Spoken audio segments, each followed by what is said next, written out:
అందరికీ నమస్కారం. మనం ఇంతకు ముందు వచ్చినటువంటి వీడియోలో what is the importance of French revolution and why it is called the age of social change అనేటువంటిది మనం డిస్కస్ చేసుకోవడం జరిగింది. So age of social change discuss చేసుకున్నాం. ఆ తర్వాత how French revolution brought the powerful idea that there is a possibility of creating dramatic change అనేదంతా కూడా మనం డిస్కస్ చేసుకోవడం జరిగింది. ఇవాల్టి సెషన్లో మనం డిస్కస్ చేసుకోబోయేటువంటి అంశం liberals, radicals and conservatives. Liberals, radicals and conservatives. Liberals మనం ఇందాక చెప్పుకున్నట్టుగానే మనకి సొసైటీలో all people were not expecting the same kind of transformation. Not everyone in Europe, however, wanted a complete transformation.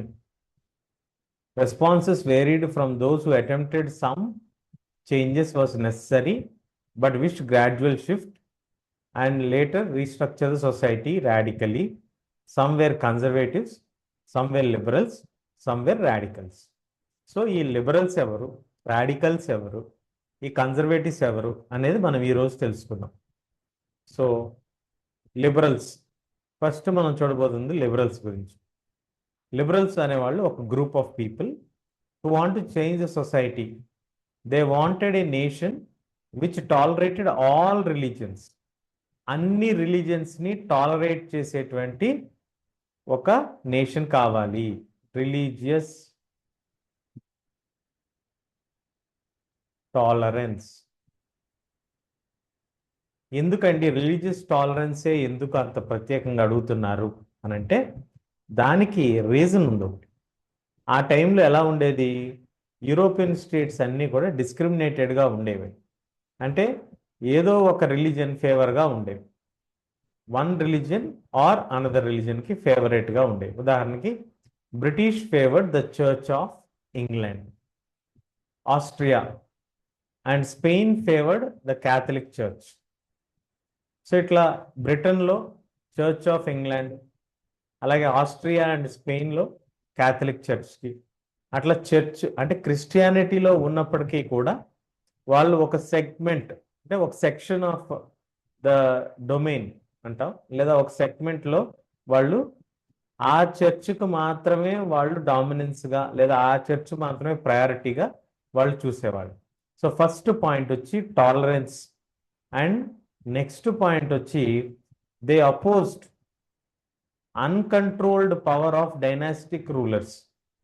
ఎవరైతే రాజులుగా వ్యవహరిస్తున్నారో, తరతరాల నుంచి రాజరికపు వ్యవస్థని అంటే ఒకరి తర్వాత ఒకరు వారసులందరూ కూడా వచ్చి రాజరికం చేస్తున్నారో వాళ్ళకు ఉండేటువంటి అన్కంట్రోల్డ్ పవర్స్, అంటే నిర్ణీత లేనటువంటి అధికారాలు, అంటే ఫుల్గా వాళ్ళు ఏ నిర్ణయమైనా తీసుకోగలిగేటువంటి అధికారాన్ని వీళ్ళు అపోజ్ చేశారు. So they oppose the uncontrolled power of dynastic rulers. So first పాయింట్గా మనం tolerance and power. Supported religious tolerance for all and sought to limit the absolute power of dynastic rulers. So వీళ్ళు ఎప్పుడు కూడా అన్ని రిలీజియన్స్కి support చేయాలి, అట్లాగే పవర్లో ఉన్న వాళ్ళు కూడా లిమిటేషన్స్ ఉండాలి, కంట్రోల్ ఉండాలి అనేటువంటి ఆస్పెక్ట్ని వాళ్ళు హైలైట్ చేశారు. They wanted to safeguard the rights of individuals against government. ఎందుకు ఈ అన్కంట్రోల్డ్ పవర్ ని క్వశ్చన్ చేసేవాళ్ళు అంటే ఇండివిజువల్స్ యొక్క రైట్స్ ఎప్పుడు కూడా క్రష్ అయిపోతూ ఉండేవి. ఎప్పుడైతే ఒక రాజ్య వ్యవస్థ లేదా ఒక రాజు కుటుంబీకులు ఒక మతానికి లేదా మతంలో ఒక పర్టికులర్ శాఖ చర్చిలో వాళ్ళు ఫేవరెట్గా ఉండేవాళ్ళు, ఆ టైంలో మిగతా వాళ్ళు లేదా అపోజింగ్ చర్చ్కు ఉన్నటువంటి వాళ్ళ యొక్క రైట్స్ అన్నీ కూడా ఇదైపోతూ ఉండేవి. అందుకనే వాళ్ళు ఏమన్నారు, they argued A representative elected parliamentary government subject to law interpreted by well trained judiciary. ఎవరైనా సరే పార్లమెంటరీ వ్యవస్థ ఏర్పడాలి, అది కూడా ప్రజల యొక్క రిప్రజెంటేటివ్స్ అనలేదు కానీ ఎన్నుకోబడినటువంటి వాళ్ళు అనేటువంటిది వాళ్ళు ప్రత్యేకంగా చెప్పడం జరిగింది. అట్లాగే ఒక వెల్ ట్రైన్డ్ జ్యుడిషియరీ ఒక బాగా నిష్ణాతులైనటువంటి న్యాయాధిపతులు, వాళ్ళు independent of rulers and officials, ఏ ఒక్క రాజుగారు కానీ ఏ ఒక్క అధికారి కానీ వాళ్ళపైన ఒత్తిడి లేకుండా ఉండగలిగేటువంటి పరిస్థితి కావాలి అని అన్నారు. అది second, the right and law. Advocated for individual rights, అందరి యొక్క రైట్స్ కోసం. అలాగే ఎలక్టెడ్ పార్లమెంటరీ వ్యవస్థ విత్ ఎన్ ఇండిపెండెంట్ జుడిషియరీ కావాలి అనేటువంటిది వాళ్ళు కోరుకున్నారు.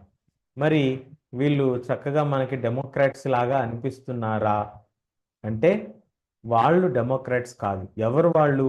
లిబరల్స్. ఈ లిబరల్స్ ఎవరైతే ఉన్నారో ఈ లిబరల్స్ అనేవాళ్ళు డెమోక్రాట్స్ కాదు. Why they are not democrats? Why they are not democrats? ఇది ఒక క్వశ్చన్ రావచ్చు మనకి. Why they are not democrats? ఎందుకు డెమోక్రాట్స్ కాదు వీళ్ళు అని అంటే, mainly they were not democrats because they did not believe in universal adult franchise. Limited suffrage కోరుకున్నారు వాళ్ళు. అంటే ప్రతి ఒక్కరికి కూడా రైట్ టు ఓట్ని వాళ్ళు నమ్మలేదు. మరి ఎవరికి ఓటింగ్ రైట్ కావాలన్నారు అంటే, మెయిన్లీ ప్రాపర్టీ ఉన్నటువంటి మెన్కి మాత్రమే should have the right to vote. They also did not want the vote for women. ఆడవాళ్ళకి ఓటింగ్ రైట్ వద్దన్నారు. అలాగే men who don't have property వాళ్ళకు కూడా ఈ యొక్క రైట్ అంటే ఓటు వేసేటువంటి హక్కుని వద్దన్నారు. కాబట్టి వాటిని లిబరల్స్ గురించి మనకి 3 పాయింట్స్లో మనం చెప్పుకోవాలి అని అంటే, ఒకటి, supported religious tolerance for all and sought to limit absolute power of dynastic rulers. Second వచ్చి మనకి advocated for individual rights and elected parliament with an independent judiciary ఉండాలన్నారు. Third, opposing the universal adult franchise only for right to vote ఎవరికి ఉండాలంట? Only for men with property and they also excluded women. ఇది liberals యొక్క ఆలోచన.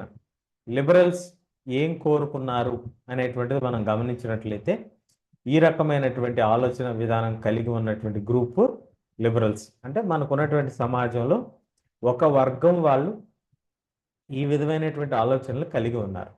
మరి మరొక వర్గం, మనకి ఇంకొక వర్గం కూడా ఉంది కాబట్టి, మరొక వర్గంలో ఎలాంటి ఆలోచనలు కలిగి ఉన్నారంటే, ఆ మరొక వర్గం పేరు వచ్చి radicals.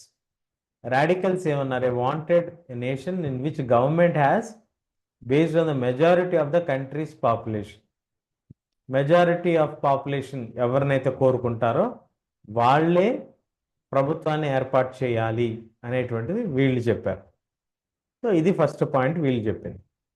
Many supported women suffrage movements. అలాగే ఆడవాళ్ళ యొక్క ఓటు హక్కు గురించి కూడా వీళ్ళు పోరాటాలకి వీళ్ళు సపోర్ట్ చేశారు. Unlike liberals, they oppose the privileges of great land owners and wealthy factory owners. Liberals లాగా కాకుండా ఎవరికైతే గ్రేట్ ల్యాండ్ లార్డ్స్ ఉన్నారో, పెద్ద పెద్ద ధనవంతులు, ఫ్యాక్టరీ ఓనర్స్ ఉన్నారో, వాళ్ళకు ఉండేటువంటి ప్రత్యేకమైనటువంటి సదుపాయాలని వీళ్ళు క్వశ్చన్ చేయటం జరిగింది.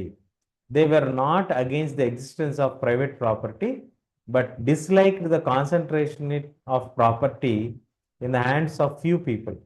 ప్రైవేట్ ప్రాపర్టీకి వీళ్ళు వ్యక్తిగతంగా ఆపోజిట్ అని కాదు, కానీ వీళ్ళకి కొంతమంది చేతిలోనే గుత్తాధిపత్యంగా ఉండటాన్ని మాత్రం వీళ్ళు వ్యతిరేకించారు.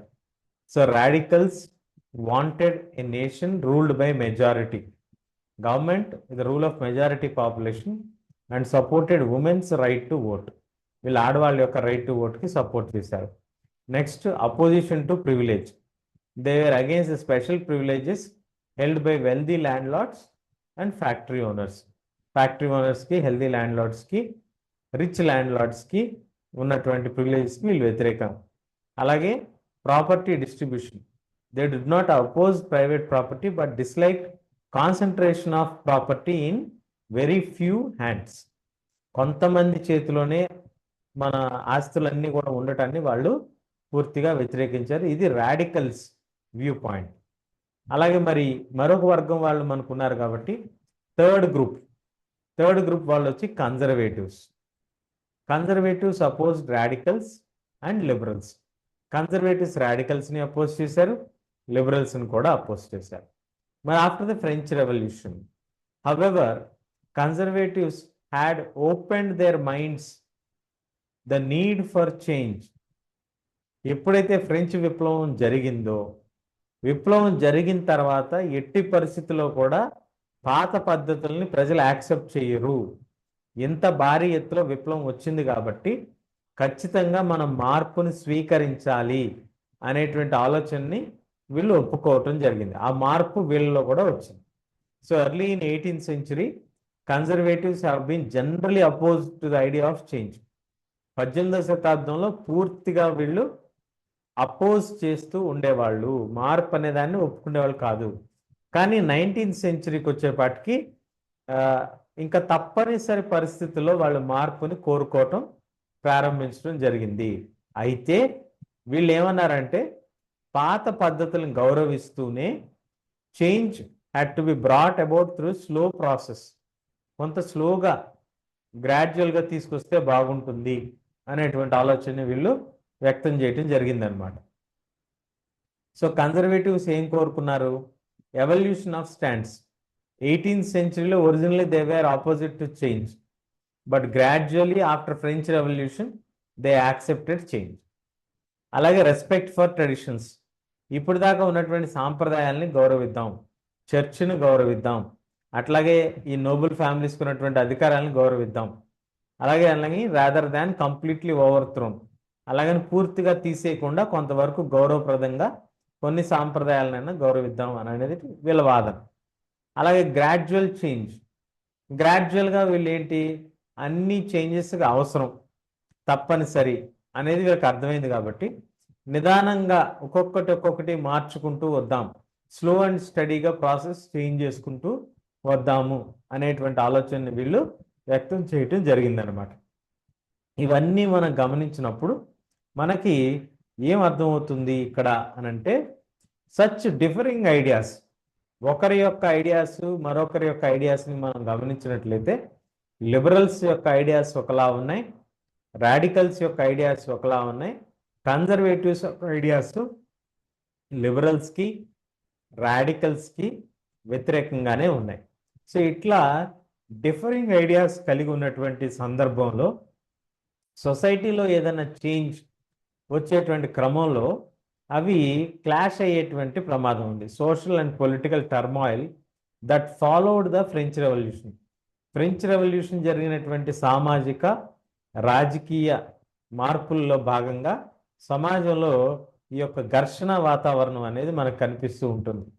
The various attempts of revolution and national transformation in the 19th century, 19th centuryలో వచ్చినటువంటి రెవల్యూషను, ఆ తర్వాత వచ్చినటువంటి జాతీయ మార్పుల్లో మనకి ఈ యొక్క ఐడియాస్కి ఉన్నటువంటి లిమిటేషన్స్, అలాగే potential to the political tendencies, వీళ్ళు కోరుకున్నటువంటి ఆలోచన విధానాల్లో ఏ విధమైనటువంటి మార్పులు ఏదైతే సాధించగలం, ఏదైతే ఒప్పుకోగలిగారో, ఏదైతే చేయలేకపోయారో అనేటువంటిది మనకి ఇక్కడ క్లియర్గా కనిపిస్తూ ఉంటుంది.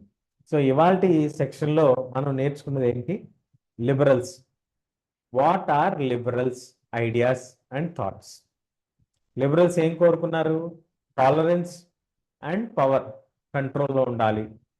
Next rights and law, individual rights ఉండాలి, ఇండిపెండెంట్ జ్యుడిషియరీ ఉండాలి, లిమిటెడ్ సఫ్రేజ్, ఓటింగ్ రైట్స్ కొంతమందికే ఉండాలి, ముఖ్యంగా ధనవంతులకు మాత్రమే ఉండాలి అనేటువంటిది లిబరల్స్ కోరుకున్నారు. మరి అలాగే రాడికల్స్ ఎలా కోరుకున్నారు? రాడికల్స్ గ్రూప్ ఏంటి? మెజారిటీ ఎవరు కోరుకుంటే వాళ్ళు ప్రభుత్వాన్ని ఏర్పాటు చేయాలి, ఆడవాళ్ళకు కూడా ఓటు హక్కు కలిగి ఉండాలి అనేటువంటిది వీళ్ళు కోరుకున్నారు. అలాగే ధనవంతులు కొద్ది మంది చేతిలోనే ధనం ఉండటాన్ని వీళ్ళు వ్యతిరేకించారు. అలాగే స్పెషల్ ప్రివిలేజెస్ వాళ్ళకు ఉండటాన్ని కూడా వీళ్ళు వ్యతిరేకించారు. అలాగే మరొక ఆలోచన కలిగి ఉన్నటువంటి కన్జర్వేటివ్స్ మనకి ముందు మార్పుకైతే ససిమిరా అన్నారు, తర్వాత కాలక్రమేపీ ఫ్రెంచ్ రెవల్యూషన్ తర్వాత మార్పుని స్వీకరించడం జరిగింది. ఆ మార్పుని స్వీకరించినటువంటి క్రమంలో తర్వాత మా యొక్క సాంప్రదాయాలను గౌరవించండి, అలాగే మార్పుని క్రమేపీ మార్పు తీసుకొచ్చేటువంటి ప్రయత్నం చేయండి అనేటువంటి వాదనని వీళ్ళు తీసుకురావడం జరిగింది. ఈ రకంగా మనకి సమాజంలో ఒకే సమాజంలో అనేకమైనటువంటి భిన్న ధృవాలు అంటాం కదా, రకరకాలైనటువంటి ఆలోచన ధోరణులు కలిగినటువంటి సమాజం మనకి ఆ టైంలో కనిపిస్తూ ఉంటుంది. ఈ టైంలో అంటే ఈ 19th సెంచరీ టైంలో మనకి జరిగినటువంటి ఈ యొక్క అనేకమైనటువంటి నేషనల్ ట్రాన్స్ఫర్మేషన్స్, జాతీయ మార్పుకు సంబంధించినటువంటి అంశాల్లో ఈ 19th century help to define limits and potentials of political tendencies. రాజకీయపరమైనటువంటి ఆలోచనలు, ధోరణులు, వీళ్ళు వ్యక్తం చేసినటువంటి ఆలోచనలు ఏవి సక్సెస్ అయ్యాయి, ఏవి లిమిటేషన్స్ పొందాయి అనేటువంటిది మనకి ఈ యొక్క 19th సెంచరీలో జరిగినటువంటి మార్పుల్లో మనకి తెలుస్తూ ఉంటుంది. సో ఈ సెక్షన్లో మనం లిబరల్స్, రాడికల్స్, కన్జర్వేటివ్స్ యొక్క మెయిన్ చేంజెస్, థాట్స్ గురించి మనం తెలుసుకోవడం జరిగింది. ఇంకా ఎవరైనా మన ఛానల్ని సబ్స్క్రైబ్ చేసుకొని వాళ్ళు ఉన్నట్లయితే దయచేసి సబ్స్క్రైబ్ చేసుకోవాల్సిందిగా మనవి. So we see you all soon in the coming section. Thank you.